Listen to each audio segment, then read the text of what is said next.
Dari, well, they say never start off with an apology, but an apology is about to be forthcoming. I'm in the cave and it is December 2024.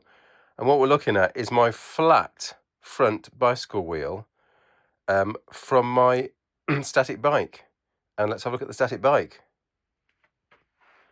So I would say that, let's go back to the wheel. I would say that I haven't changed a tyre in over 1 year. And this is a static bike, and the tire is flat. I pumped it up last night, so I can believe it's failed in some way. Like, I don't know, the valve might have failed. And this is a story about old timers, I suppose, because this is now an old bicycle. Now, in COVID, people went bicycle buying mad, and the prices had already risen. I'd say about 5 years ago, but throughout COVID, bicycle prices just rose and rose and rose. And so this is quite an old bicycle now. As you can see here, there is no disc. It's because this is a rim braked bicycle.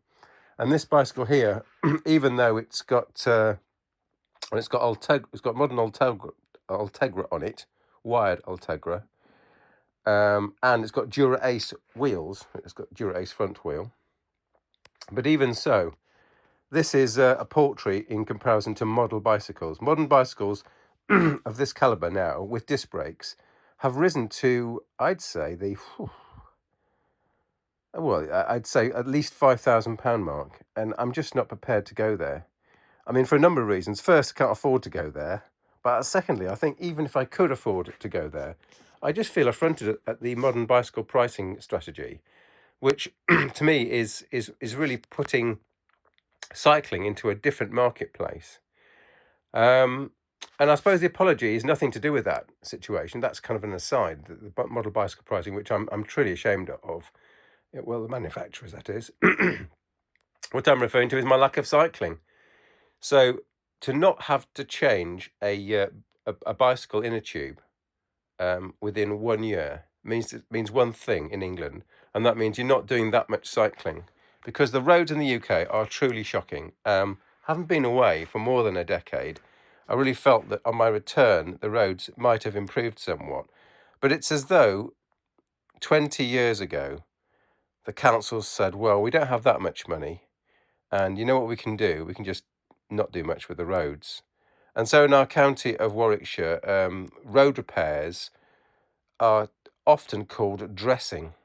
And what dressing means is they put tar down, and hot tar down, and then they sort of sprinkle chips on top of a decayed road, and that's it. So if the side of the road surface is broken up, they sort of patch it. If the potholes start to appear in the road, they just patch it. And dressing is the new norm. So how does this all relate to cycling? Well, cycling in the UK is now quite a dangerous sport or dangerous endeavour, because roads are covered in gravel, which is on top of the hot tar. There are multiple potholes, and there are drivers in the UK who seem to regard the roads as their own, and us cyclists are a kind of an abomination that they wish were just not around.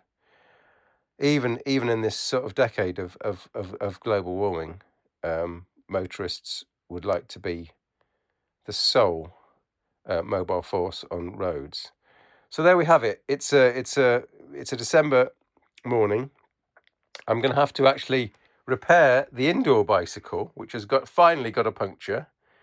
I'm ashamed of not having cycled so much in 2024, either inside or outside. And despite my recent injuries, which are somewhat abating, I'm going to give it a go today. So thanks for listening, and it's a bit of a moan, but I think it's a valid one. See you later.